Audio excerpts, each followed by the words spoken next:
Bien, mis hermanos, que el Señor les bendiga. Le damos gracias al Señor por poder estar un día más en la casa de oración.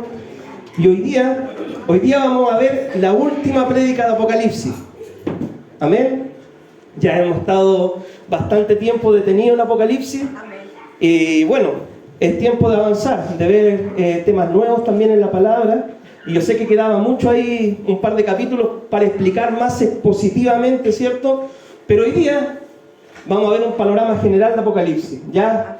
Y ore por mí para que ojalá lo podamos ver en media hora, ¿ya? Yo nunca he sido latero para predicar, no estoy ahí 1 hora y media pegado, pero ore por mí para que Dios me dé la sabiduría, la gracia para poder exponer su palabra, ¿cierto? En forma precisa.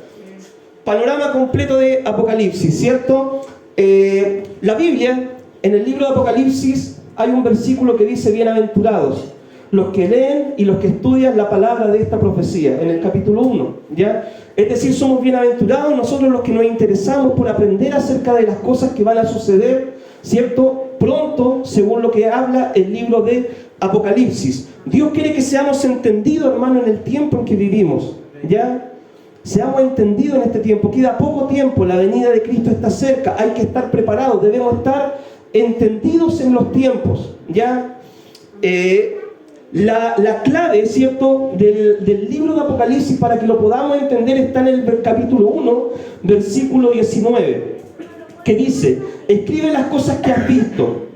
Juan en el capítulo 1 ve una visión de Jesucristo, ya lo ve al Cristo resucitado, glorificado, ve 7 candelabros, ¿cierto?, ve 7 estrellas en su mano, dice: escribe las cosas que has visto. Y Juan recibe una revelación y dice también: y escribe, ¿cierto?, y las que son, es decir, ¿qué cosas son? ¿Qué está ocurriendo en ese tiempo? Estamos en el periodo de la iglesia. Y dice: y escribe las cosas que serán después de esto, es decir, después del periodo de la iglesia. Nosotros aún no vivimos en el tiempo después de esto, estamos todavía en el tiempo de la iglesia. Juan escribió esta revelación estando en Patmos, ¿cierto?, en la isla de Patmos, una isla rocosa, por causa del testimonio de Jesucristo. Él había sido un fiel predicador, misionero, apóstol del Evangelio, y por causa de su fe fue llevado, ¿cierto?, a Patmos, desterrado allí como un prisionero, ¿cierto?, por causa del Evangelio. Y los destinatarios del libro de Apocalipsis, en primer lugar, eran 7 iglesias. 7 iglesias que están ubicadas en Asia Menor, ¿cierto?, lo que es actualmente Turquía. Pero cuando nosotros vemos esa iglesia, representan a toda la iglesia a lo largo de la historia. Y también esa iglesia representan los periodos por los cuales ha pasado la iglesia en general. Ya podemos ver un pantallazo, un panorama general de toda la historia de la iglesia. Sigamos adelante.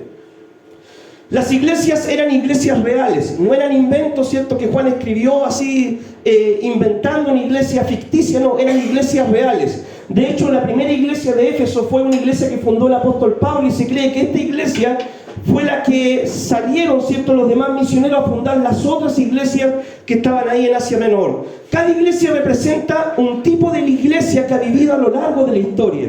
Por ejemplo, si nosotros dijéramos nosotros como iglesia, ¿qué iglesia nos representaría? Dios quiera que seamos como la iglesia de Filadelfia. Quizás somos pocos, quizás no tenemos mucha fuerza, pero somos fieles. Amén. Hoy encontramos en estos últimos tiempos de todo tipo de iglesias, pero marcadamente se ven 2 tendencias. Una es la iglesia de Filadelfia, una iglesia fiel, que alaba al Señor, que trata de hacer bien las cosas, que es fiel al Señor. Pero también vemos en la otro tipo de iglesia en estos últimos tiempos, que es como la iglesia de la Odisea. Una iglesia tibia, una iglesia apóstata, una iglesia que ha metido el mundo dentro de la iglesia.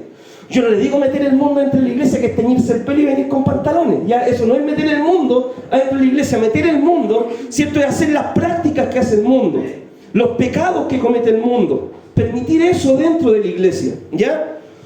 Nosotros como iglesia estamos, ¿qué cosa esperando? El rapto de la iglesia o el arrebatamiento de la iglesia. ¿Cierto? El Señor dijo de que de repente iban a estar 2, ¿cierto?, en el campo, uno será tomado, el otro será dejado.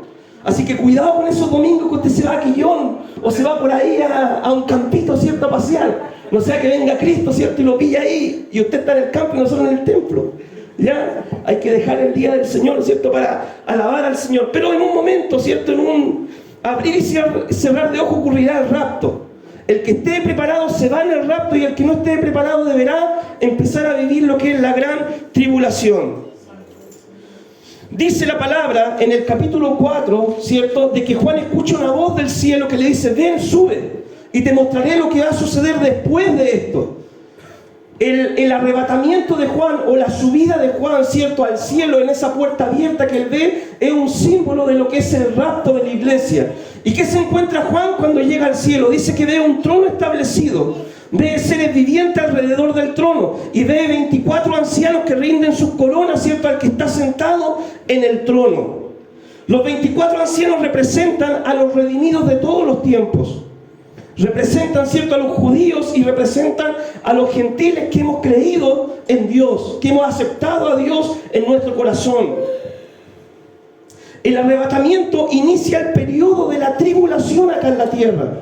Nosotros estaremos, ¿cierto?, en el cielo, el pueblo general de Dios, tanto los santos del Antiguo como del Nuevo Testamento, en el cielo, en el arrebatamiento. Eso es la primera resurrección, ¿cierto?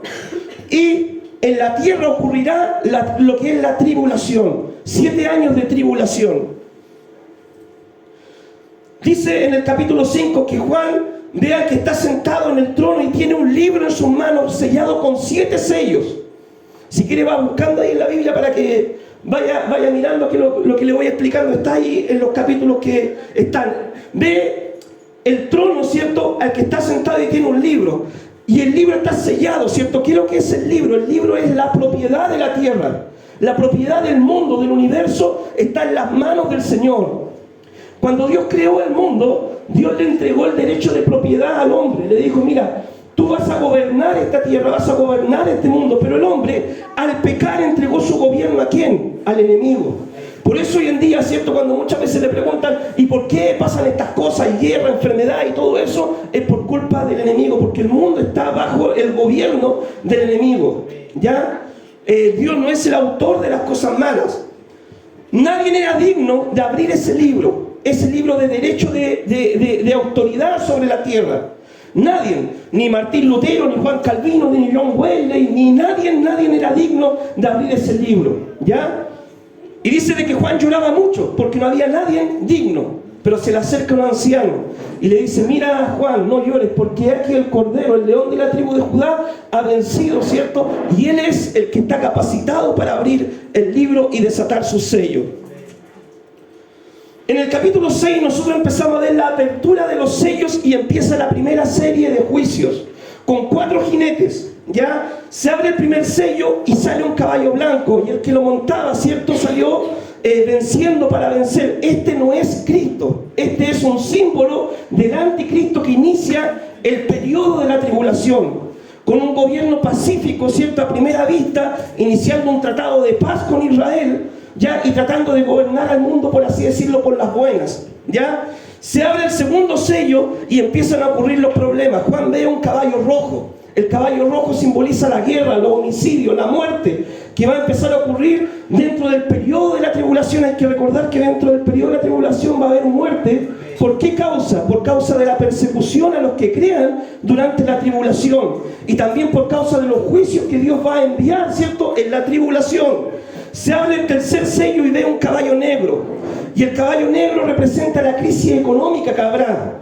Si hoy en día el kilo de pan está a 2.000 pesos, en ese tiempo no se va a poder comprar pan, no se va a poder comprar en la cantidad que nosotros tenemos hoy.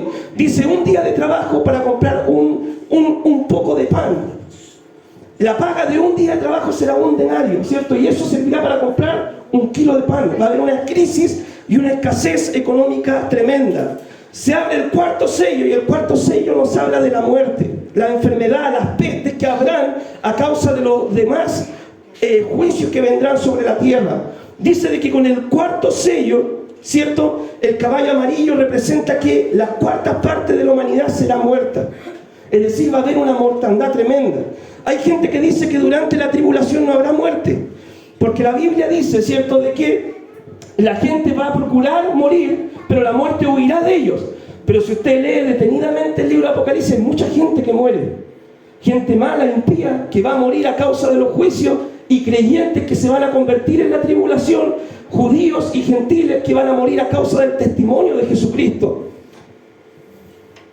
Se abre el quinto sello y ¿qué es lo que ve Juan? Ve a los mártires a causa de la fe en Cristo clamando por venganza. Nosotros nunca hemos visto que los mártires, ¿cierto?, en el Nuevo Testamento clamaran por venganza a Dios. De hecho, cuando mataban a Esteban, ¿qué es lo que dijo? Señor, perdónalos, ¿cierto? Porque no saben lo que hacen, lo mismo que dijo Cristo. Pero durante la tribulación ellos clamarán por venganza y dirán, Señor, ¿cuándo vas a vengar la sangre, ¿cierto?, de los que nuestra sangre de los que nos mataron? Y el Señor le responde y le dice, mira, cuando se complete el número de los salvos, ¿cierto?, ahí vendrá todo esto, y se le dieron vestiduras blancas. Se abre el sexto sello y la luna se convierte en sangre, el sol se oscurece y hay señales, ¿cierto?, en los cielos. Con el sexto sello. En el capítulo 5, versículo 17, hay una pregunta que hace el Señor. ¿Quién podrá estar en pie en el día de la ira del Cordero? El 5, ¿cierto?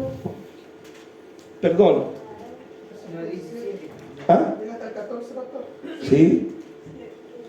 El 6, perdón. Capítulo 6, versículo 17 dice: porque el gran día de su ira ha llegado. ¿Y quién podrá sostenerse en pie? ¿Quién va a estar en pie durante los juicios de la tribulación? ¿Quién va a estar en pie cuando la ira del Cordero se desate? ¿Quién va a estar en pie para enfrentar el juicio de Dios acá en la tierra? Y el capítulo 7, ¿cierto?, nos da la respuesta. La respuesta es los 144.000 que van a creer en el Evangelio, van a aceptar a Cristo y van a ser los misioneros de Dios durante ese tiempo de la tribulación. Son 144.000 judíos de las 12 tribus de Israel que van a creer en el Señor, van a ser redimidos. Dice que van a ser hombres consagrados al Señor, apartados para Dios, santificados para Dios, en cuya boca no hay engaño. Dice que van a ser vírgenes, ¿cierto? No se van a casar, no van a tener tiempo para eso en la tribulación, van a tener tiempo solo para predicar, como el apóstol Pablo.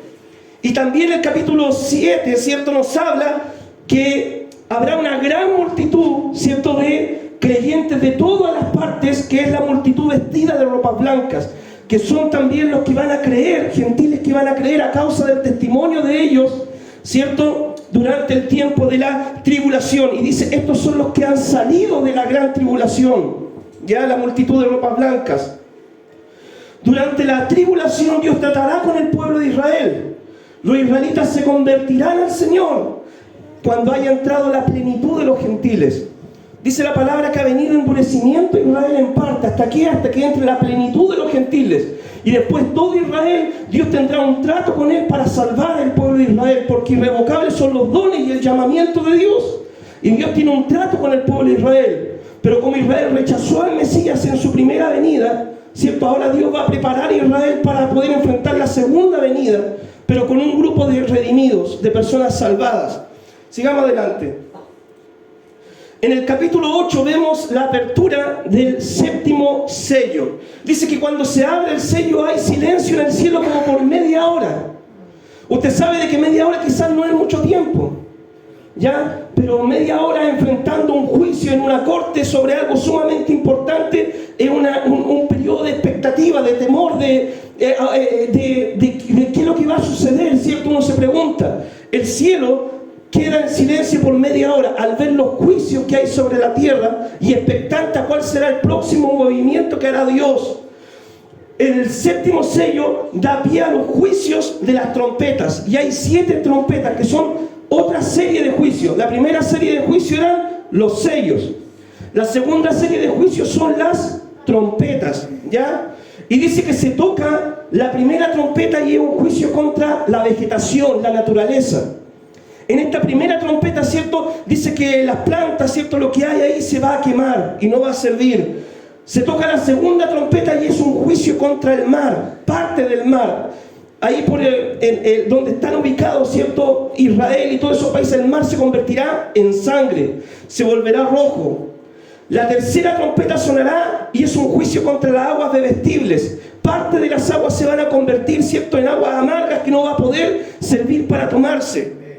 La cuarta trompeta sonará y será un juicio contra el día. El sol se oscurecerá, los días se acortarán y habrá más tinieblas, ¿cierto?, durante los días. Y usted sabe que cuando hay tinieblas, cuando hay escasez económica, cuando hay guerra, cuando hay un mal gobierno, ¿qué es lo que hay? abundancia de pecado. En las tinieblas reina Satanás. Esos días serán acortados. ¿Y qué dice el Señor en su palabra? Por amor a los escogidos. Voy a cortar los días. Porque si esos días no fueran acortados, ¿qué dice la palabra? Nadie sería salvo. Pero por amor a los escogidos, al pueblo de Israel y a los creyentes durante ese tiempo, Dios acortará los días, ¿cierto? El periodo que tenemos de sol, pongámosle 6 de la mañana, ¿cierto? A 7 de la tarde va a ser acortado el periodo de tiempo. Habrá sol desde las 9 hasta las 3 de la tarde. Un ejemplo, ¿ya? Sigamos adelante. Con el sonido, ¿cierto?, de la última trompeta, de la quinta trompeta, hay 3 ayes en el capítulo 9. Es decir, estos otros toques de trompeta que van a sonar, la cuarta, quinta y séptima trompeta, ¿cierto? Quinta, sexta, séptima trompeta, son con ay. Es decir, son extremadamente juiciosos, ¿cierto? El juicio será extremado sobre la tierra en estos toques de trompeta. Y ya la gente no podrá decir esto es producto de la casualidad, no, esto es producto del azar, esto es producto del mal gobierno que tenemos. No, la gente tendrá que reconocer que esto es producto de Dios. Se toca la quinta trompeta y dice de que una estrella cae del cielo y se le da la llave del abismo. Este es Satanás, el enemigo, ya que va al abismo y desata, ¿cierto?, los demonios que están allí encerrados para que atormenten a la gente durante la tribulación durante 5 meses. Ese es el primer ay. Se toca la sexta trompeta del segundo ay y se desatan las huestes infernales que están en el río Éufrates. Ya un ejército de demonios que matan 1/3 de la humanidad, declara la palabra. A pesar, dice la Biblia, de que todos estos sufrimientos están ocurriendo en la tierra, la gente, ¿qué va a pasar con ellos? No se van a arrepentir de sus pecados. Mire lo que dice la palabra en el capítulo 9, versículo 20-21. Dice: y los hombres que no fueron muertos con estas plagas, ni aún así se arrepintieron de la obra de sus manos, ni dejaron de adorar a los demonios y a las imágenes de oro, de plata, de bronce, de piedra y de madera, las cuales no pueden ver, ni oír, ni andar, y no se arrepintieron de sus homicidios, ni de su hechicería, ni de su fornicación, ni de sus hurtos. Ve, con el toque de estas trompetas y estos juicios, ¿cierto?, esta segunda serie de juicios, ni aún así la gente se va a querer arrepentir de sus pecados, van a querer seguir viviendo en su pecado. Pero ahora en el capítulo 10 vemos una pequeña pausa. Dice de que Juan ve una nueva visión y ve un ángel fuerte, ¿cierto?, que tiene un pie sobre la tierra y sobre el mar, y en su mano hay un librito. Y escucha, ¿cierto?, la voz que le dice: anda y come del libro, será dulce en tu boca pero amargará tu vientre. Y Juan es comisionado, ¿cierto?, para ir y profetizar, predicar el evangelio a muchas naciones, pueblos, lenguas. Y esto nos habla del trabajo misionero, ¿cierto?, que debía seguir realizando el apóstol Juan. Y esto nos habla a nosotros también, gracias, ¿cierto?, de alimentarnos nosotros de la palabra del Señor para poder ir a predicar el evangelio antes que vengan todos estos juicios. Será dulce la palabra en nuestra boca, hermano, amén. Tendremos hambre de la palabra de Dios, amén. Será una bendición leer la palabra y aprender de ella, amén. Nos deleitaremos en la palabra, amén. Pero ¿cómo se nos amarga el vientre cuando vamos a entregar un tratado y lo rechazan? ¿Cómo se nos amarga el vientre cuando vamos a predicar a una persona y nos dice: yo no tengo tiempo para Dios? ¿Cómo se nos amarga el vientre, hermano, cuando queremos ganar a nuestra familia para Cristo, pero tienen otras prioridades en la vida? Amén. Sigamos adelante. En el capítulo 11 vemos el ministerio de los 2 testigos. Ya Dios envía durante la tribulación a sus 2 testigos. Algunos dicen, ¿cierto?, que podrían ser Elías y Enoc, porque fueron las únicas 2 personas en el Antiguo Testamento que no vieron muerte. Y dice la palabra de Dios: es necesario, ¿cierto?, de que todos veamos la muerte y después de esto el juicio. Enoc fue arrebatado por caminar con Dios. Elías fue arrebatado en un torbellino, ¿cierto?, al cielo. Entonces algunos creen que pueden ser eso, otros creen que pueden ser 2 personas escogidas durante el tiempo de la tribulación que van a predicar el evangelio. Pero ¿cómo van a predicarlo? En el poder del Espíritu. Dice que son profetas del Señor y tienen poder para cerrar el cielo, para hacer señales en la tierra, en la predicación que ellos van a hacer. Pero ¿qué es lo que sucederá? El anticristo no querrá saber nada con ellos. Los perseguirá, los matará y expondrá sus cadáveres en la plaza de Jerusalén por 3 días y medio. La gente hará fiesta y se regocijará, dice la palabra, por la muerte de estos 2 testigos. Pero al 3er día y medio, Dios los levantará, resucitarán y ascenderán al cielo. Cuando eso ocurra, dice la palabra, que habrá un gran terremoto, ¿cierto? Y mucha gente morirá también al suceder esta señal. Suena la 7ª trompeta y es el último ay que pronuncia que los reinos de la tierra vienen a ser de nuestro Señor Jesucristo. Esto una vez lo hablamos nosotros cuando es una victoria anticipada, ¿ya? Ayer estaba jugando Colo-Colo con River Plate y de repente iba ganando River Plate, ¿cierto? Y de repente Colo-Colo da vuelta el partido, pero finalmente River Plate da vuelta el partido, ¿cierto? Ahí era como una victoria que no estaba segura, ¿cierto? Porque mucho que iba ganando y que después perdió. Pero la victoria del Cordero será algo seguro. Los juicios anuncian que la victoria viene segura. Era como que hubiera ido perdiendo Colo-Colo 10-0. Ya por más que intentara no sería vuelta de partido, ¿ya? La victoria era segura, ¿cierto? Para el Cordero. Seguimos adelante. En el capítulo 12 vemos una señal que ve Juan. Y Juan ve la señal de una mujer, ¿cierto? Con un niño.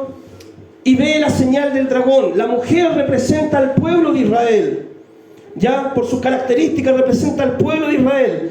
El niño varón representa a los 144.000. El dragón representa a Satanás, que persigue al pueblo de Israel y a los 144.000, ¿cierto? Y finalmente dice que como no les pudo hacer daño, se fue a hacer guerra contra el resto de la descendencia de ella, los gentiles que creerán durante la tribulación, los que guardan los mandamientos de Dios y tienen el testimonio de Jesucristo.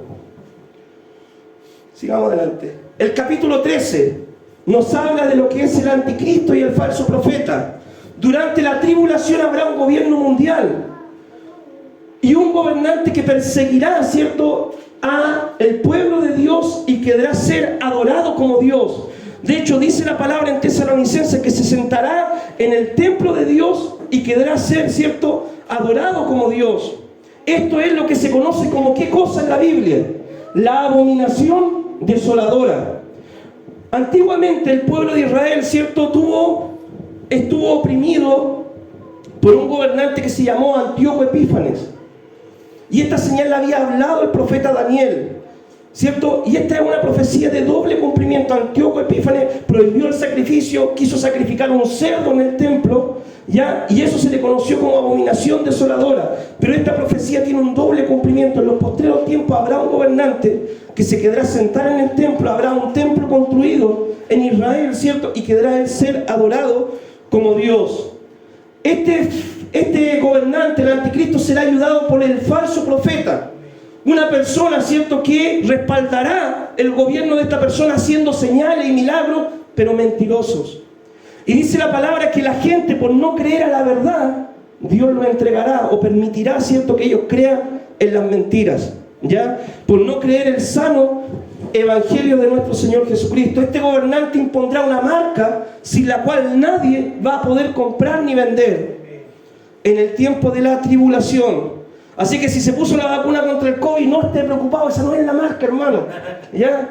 O si cuando ocurre el arrebatamiento, ahí van a suceder estas cosas. Esto es para el futuro, ¿ya? Así que impondrá una marca. No se sabe qué tipo de marca, ¿ya? No se sabe cómo será la marca, porque eso no viene. Algunos dicen, ¿cierto?, no, que el anticristo puede ser tal persona. Esas son conjeturas que no tienen un fundamento. Hasta Ricardo Arjona tiene una canción por ahí, el anticristo, que vive ahí no sé en dónde, en Kepe House 66 y todo el tema. No, hermano, nadie sabe estas cosas porque aún no sucede. Y cuando sucedan, nosotros vamos a estar en el cielo gozándonos con el Señor, mientras acá la tierra va a estar sufriendo y los que creyeron en ese tiempo estarán siendo perseguidos. En el capítulo 14 vemos la adoración de los 144.000. Dice que estos están en el cielo ahora a causa, ¿cierto?, de su fe en Jesucristo. Con la persecución quizás fueron muertos, ¿cierto? Partieron de este escenario de la tierra y están en el cielo, en el monte de Sion, en el Sion de Dios, ¿ya? Y están adorando al Señor. Y en el mismo capítulo 14 encontramos que Jesús, ¿cierto?, recibe la orden de ir a empezar a pisar el lagar de la ira de Dios. Ya se empezará a ejecutar los juicios sobre el pecado de toda la humanidad. Pero Dios nos da una palabra de ánimo a ser fieles y a confiar, ¿cierto?, y a tener paz, porque nuestro galardón será seguro. Aquellos que estén siendo muertos por causa de la persecución, Dios le da esta palabra: tengan paz, confianza, porque el galardón es seguro. Dice la palabra del Señor, ¿cierto? Bienaventurados los que mueren de aquí en adelante en el Señor, porque sus obras continuarán, ¿cierto? Seguirán con ellos, recibirán el galardón, en otras palabras. Sigamos adelante. El capítulo 15 nos habla de los juicios de las 7 copas. Vimos que se tocó la 7ª trompeta, ¿cierto? Y fue lo que acabamos de ver. Y ahora empieza una nueva serie de juicios, que es la última serie de juicios, las copas. ¿Ya? En el capítulo 15. La última serie de juicios serán las 7 copas. Y esto ocurrirá ya al final del periodo de la tribulación de 7 años. La primera copa, ¿cierto?, dice de que cuando la viertan va a venir una úlcera sobre todos los que tienen la marca de la bestia. La segunda copa, todo el mar, ¿cierto?, que queda se convertirá en sangre. En los primeros sellos, ¿cierto?, en las primeras trompetas vimos que parte se convirtió en sangre. Ahora todo el mar será convertido en sangre. En la tercera copa, todas las aguas se convertirán en sangre. Vimos en los toques de las trompetas que algunas aguas fueron convertidas en sangre. Ahora la generalidad, completo, se convertirá en sangre. La cuarta copa dice de que el sol empieza a quemar a los hombres. Ya empieza a quemar a los hombres, empiezan a tener el sol empieza a quemar a la vida de las personas. No mueren aún, son juicios que vienen sobre la tierra. La quinta copa dice que hay tinieblas, las personas no encuentran alivio, pero aún así no se arrepienten de sus pecados. Son duros los pecadores, ¿cierto? Hasta que Dios no tiene un trato con ellos, pero aún Dios tratando muchas veces con las personas no quieren entender y entregar su vida al Señor. ¿Ya? Sigamos adelante. La sexta copa prepara el camino, ¿cierto?, para lo que se conoce como la guerra de Armagedón. Los demonios se juntan a los poderosos de la tierra, a los gobernantes, a los príncipes, ¿cierto?, a la gente que está sometida al gobierno del anticristo, para juntarlos a esta gran batalla de Armagedón. La séptima copa declara el final de Babilonia. Hay señales y las personas aún siguen endurecidas por su pecado. Amén. Al final de la séptima copa. Sigamos adelante. Una pregunta que nos podemos hacer: ¿qué es lo que sucede con la religión durante el tiempo de la tribulación? ¿Habrá religión durante el tiempo de la tribulación? Y dice la Biblia, ¿cierto?, de que la iglesia, ¿cómo se representa? Como una novia, vestida, ¿cierto?, de lino fino, que no tiene mancha ni arruga. Así representa Dios a la iglesia, como una novia pura, sin mancha, sin arruga, inmaculada, ¿cierto? Pero ¿cómo se representa la falsa religión en la Biblia? Como una ramera. Así representa Dios a la falsa religión, como una ramera que hace caer a los demás, ¿cierto?, en idolatría, en pecado y en cuantas cosas. Y la Biblia, en el capítulo 17 de Apocalipsis, nos habla de esto. La iglesia verdadera es representada como una novia que está en los cielos, ¿cierto?, en las bodas del Cordero, pero en cambio la falsa religión se lo representa como una ramera. Siempre ha existido muchas religiones falsas. Estas desvían a los hombres de Dios.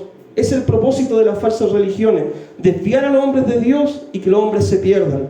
¿Ya? El anticristo en un momento romperá su trato con la religión, ¿cierto?, que esté durante la tribulación, y quedará solamente él ser adorado. Dice acá el capítulo 17, usted después lo puede leer, ¿cierto?, que él destrona, por así decirlo, a la ramera que está sentada sobre la bestia, ¿cierto?, porque él quiere la adoración absoluta. Sigamos adelante. ¿Qué es lo que sucederá con la economía, ¿cierto?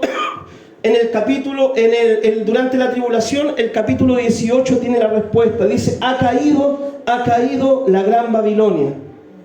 Babilonia representa la economía, ¿cierto?, mundial. Ha caído la gran Babilonia. La crisis económica aumenta a tal punto, aumentará al final de la tribulación a tal punto, que la gente perderá el interés en comprar joyas, perderá el interés en comprar cosas de valor, y lo único que les va a preocupar es poder saber cómo sobrevivir. Todas estas señales los llevarán a eso, a ellos. Todos estos juicios a cómo vamos a sobrevivir, pero aún así no se arrepentirán. ¿Ya? Habrá escasez económica como nunca antes. No habrá productos para comprar, no habrá dinero para comprar. Hoy no hemos llegado ni a ver la sombra de lo que serán aquellos días. Dice la Biblia de que hoy estamos en ¿qué cosa? En principio de dolores. Principio solamente. No ha venido el parto todavía. El parto es la tribulación. ¿Ya? Entonces estamos en principios de dolores. Que uno se queja de que las cosas están caras, en ese tiempo no habrá ni siquiera dinero para comprar, usted va a ir al negocio y ni siquiera van a haber cosas para comprar. ¿Ya? Esto será a nivel mundial. Para ese entonces, dice la Biblia en el capítulo 18, 23, miren lo que dice. Y viendo el humo del incendio, el capítulo 18, 23, dice: y voz de arpistas y de músicos y de flautistas, de trompeteros no se oirá más en ti, ni artífice de oficio alguno se hallará más en ti, ni ruido de molino se oirá más en ti. Amén. Ya no se va a oír, ¿cierto?, la voz de artista, ni de arpista, ni de nada. Me faltó un versículo ahí, ¿cierto? Pero dice de que va a cesar. ¿Estoy equivocado? 18, 23. Luz de lámpara no alumbrará más en ti. Amén. Dice: luz de lámpara no alumbrará más en ti, ni luz de esposo y de esposa se oirá más en ti. ¿Qué cree usted que quiere decir ese versículo? Luz de lámpara no habrá más en ti. Lámpara es a mis pies tu palabra, lumbrera mi camino. Voz de esposo no se oirá más en ti.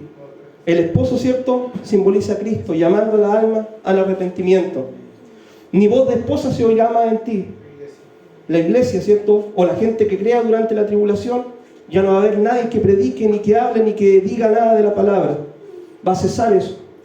En el último tiempo ya de la tribulación, no van a haber creyentes, van a ser muertos, ¿cierto?, por causa de la tribulación. No va a haber quien predique, ¿cierto?, la voz del Padre, la voz del Hijo, la voz del Espíritu Santo a la gente. Los juicios serán tan grandes, hermano, que la gente, lo único que quedará es ver cómo sobrevivir. Eso va a suceder, ¿cierto?, lo que nos dice la Biblia. Sigamos adelante. No va a haber tiempo para la música, para escuchar música, ver YouTube, todas esas cosas, YouTube Premium, para que no pasen propaganda. No va a haber tiempo para eso. ¿Ya? ¿Qué sucederá en el cielo? ¿Pero qué pasará en el cielo? Hemos visto todos los desastres que hay acá en la tierra, pero ¿qué va a suceder en el cielo? Capítulo 19 tiene la respuesta. Dice: el cielo hará fiesta. ¡Aleluya! Dice, ¡aleluya! ¡Aleluya! Porque la boda del Cordero ha llegado y su novia se ha vestido de lino fino, ¿cierto?, y resplandeciente. Llegaron las bodas del Cordero, su iglesia se preparó y viene el tiempo de galardonar a sus fieles. Amén. Cristo regresará, ¿cierto?, dice el capítulo 19, junto con sus santos.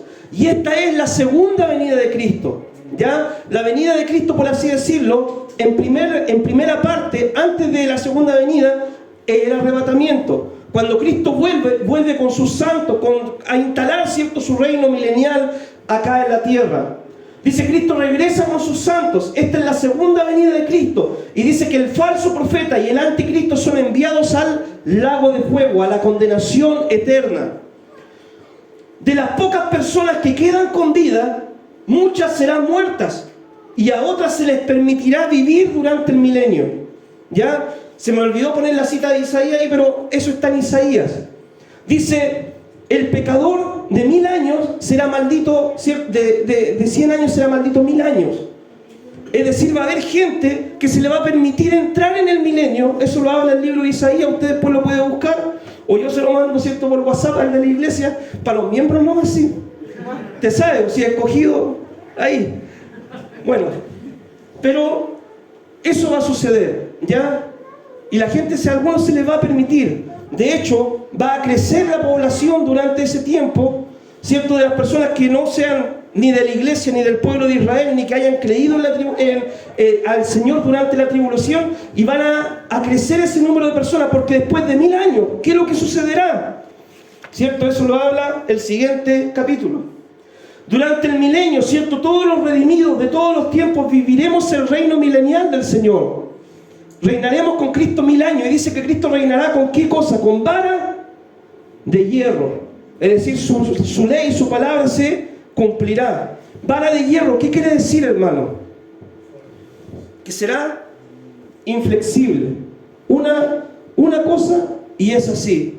Tu sí es sí y tu no es no. Eso es vara de hierro.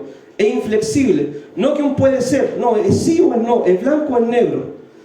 Cristo gobernará así. Y dice de que también se les dio el derecho a los que fueron vencedores a reinar con Él.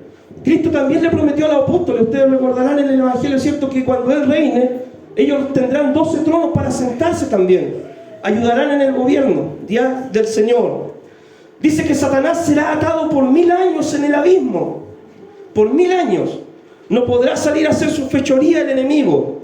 Pero al final de los 1000 años Satanás será suelto para engañar a los sobrevivientes de las naciones. Aquellos, cierto, que se les permitió vivir, disfrutar del reino milenial. Ustedes saben, Isaías, se me olvidó poner ahí el versículo, pero Isaías habla gráficamente de eso. Dice de que el león comerá paja, ¿cierto? Y el niño jugará en la cueva de la serpiente, ¿cierto? Y no lo morderá. Es decir, el gobierno de Cristo será totalmente perfecto. Pero aún así los que sobrevivan, ¿cierto?, tendrán que someterse a Él. Pero después de los 1000 años y de haberse multiplicado ellos, ¿cierto?, nacerá gente no redimida, no salva. Y para después de los 1000 años, ¿cierto?, ellos rodearán el campamento de los santos, de los escogidos del Señor. Y ahí viene, ¿cierto?, un juicio. Dice de que Dios responderá con fuego. Serán todos aquellos que se levantaron contra el campamento de los santos, de los hijos de Dios, serán muertos. Y ahí viene, ¿qué cosa? El juicio ante el gran trono blanco. Sigamos adelante. Capítulo 20, versículo 11-15. El juicio ante el gran trono blanco. Toda la gente, ¿cierto?, habrá muerto. Los redimidos ya estamos salvos. El juicio para la iglesia es el rapto de la iglesia y el morir como mártires, ¿cierto?, durante la tribulación. Ese es el juicio para el creyente. Para los que creen durante la tribulación, ese será el juicio. Nosotros, el estar preparado para el rapto de la iglesia. El que dice ser cristiano y no estaba preparado y murió, tendrá que enfrentar, ¿cierto?, la resurrección de condenación. Aquellos que no quisieron creer durante la tribulación ni durante ahora, tendrán que enfrentar el juicio de condenación, ¿ya? Dice que este juicio, ¿cierto?, ante el gran trono blanco, serán resucitadas todas las personas, ¿ya?, que han vivido en pecado y no quisieron arrepentirse de en su vida. Todos serán resucitados. Esta es la segunda resurrección. Serán resucitados y se presentarán ante este juicio, ¿cierto? Serán abiertos los libros y serán juzgados según las obras que ellos han hecho. Será un juicio de condenación, porque su nombre no fue hallado escrito en el libro de la vida. Todos los que están ahí serán condenados. Y al final del juicio serán lanzados al lago de fuego. Hoy la gente cuando muere, ¿dónde está? En el infierno. Pero la Biblia dice de que cuando ellos salgan, ¿cierto?, el Hades entregará a sus muertos, ¿cierto?, el Seol entregará a sus muertos y después serán lanzados al lago de fuego. Hoy día, ¿qué es lo que se quema en el infierno cuando una persona no cree en el Señor? ¿Qué cosa? El alma. ¿Y qué es lo que dice el Señor en la palabra? Temed más bien aquel que puede quemar el cuerpo y el alma en el infierno.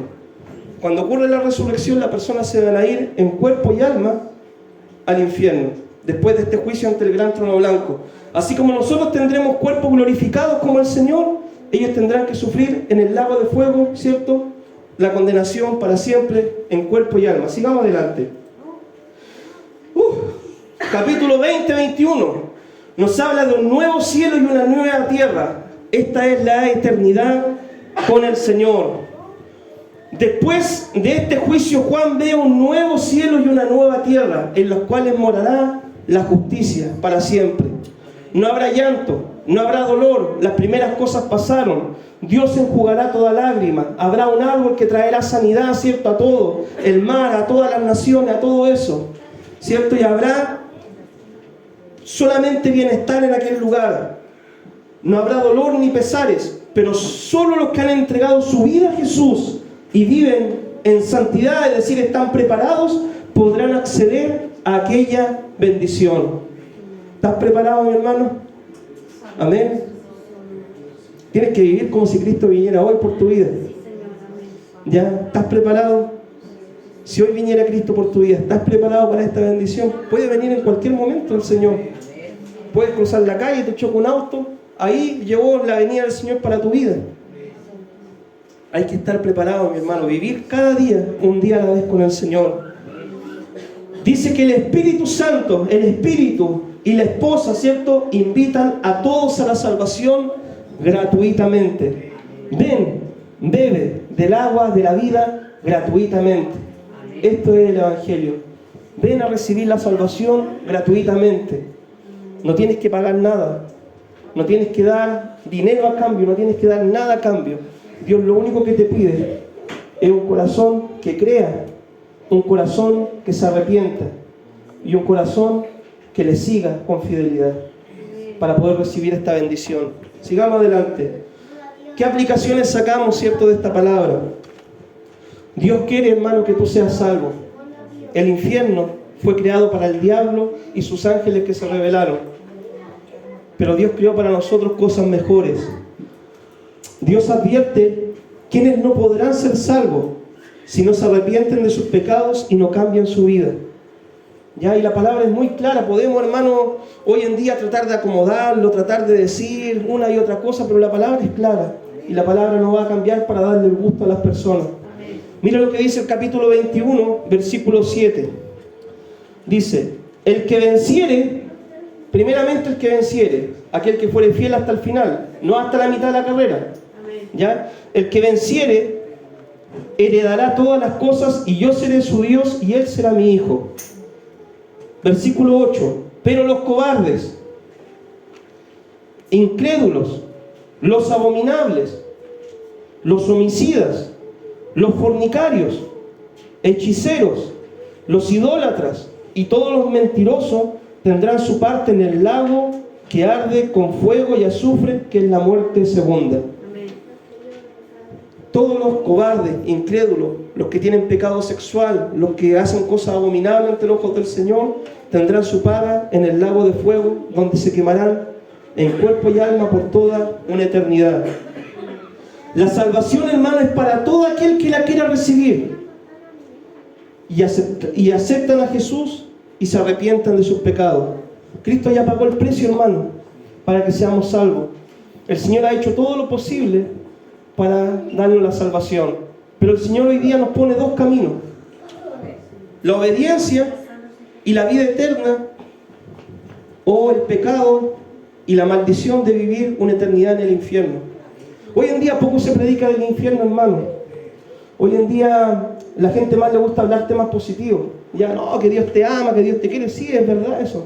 Pero hay que advertir también a las personas de cuáles son las consecuencias de rechazar el mensaje del Evangelio. ¿Ya? No solamente predicar las bendiciones, ¿cierto? Las puras promesas que a todos nos gustan, sino predicar también las consecuencias de pisotear la sangre de Cristo, de tener por inmunda la sangre del pacto.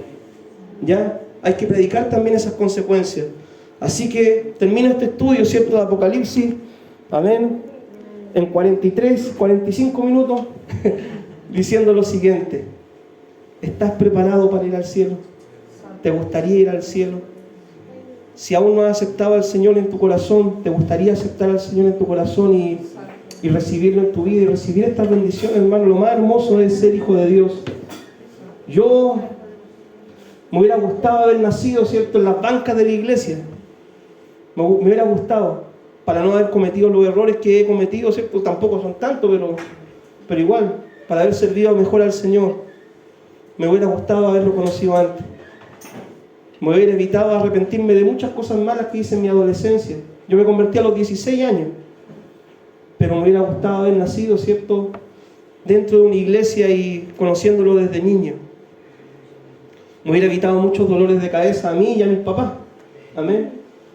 Así que hoy es el mejor día para poder tomar esta decisión y decirle: Señor, yo quiero ser un hijo tuyo, un hijo de verdad, que te sirva con fidelidad, con amor, con pasión, que quiera hacer bien las cosas. Yo, hermano, muchas veces le he dicho al Señor: yo no me quiero ir al infierno. ¿Ya? Ves que uno sale a predicar, de repente se encuentra con un hermano y dice: no, hay pastores que dicen que hay iglesias que se van a perder con pastores y todo. Y yo siempre digo: Señor, líbrame de eso. Yo no me quiero condenar. Yo no me quiero perder esa salvación. Yo no quiero perderme lo que Cristo ha hecho por mí por causa de un pecado, de algún desvío. No, yo no me quiero condenar, hermano. Yo realmente creo en este evangelio y quiero que usted también lo crea y pueda amar al Señor con todo su corazón, su alma, su mente, su fuerza, y servirlo cada día como si fuera el último día de su vida. Amén. Que Dios les bendiga. Oramos al Señor. Padre Santo, bendito Dios, Dios de amor, Dios de misericordia, te damos gracias, Dios, por este tiempo de enseñanza. Padre, que tú nos hablas, Dios mío, del Apocalipsis, las cosas que sucederán después de este periodo de la iglesia. Señor, sé, Dios mío, de que quizás muchas veces es difícil de entender, de comprender este libro con mayor profundidad, Dios mío. Padre, pero ayúdanos, Señor, a poder conservar, Dios mío, en nuestra mente tu sacrificio, Señor, lo que tú hiciste por nosotros, lo que tú nos pides, Dios mío, Señor. Poder vivir para ti, creer en ti, Señor, y poder arrepentirnos de nuestra maldad, de nuestro pecado, Señor. Padre, que podamos ser escogidos, Señor, no solamente llamados, sino escogidos, Señor. Amado Dios, que cuando partamos de este escenario de la vida, podamos presentarnos delante de ti, podamos escuchar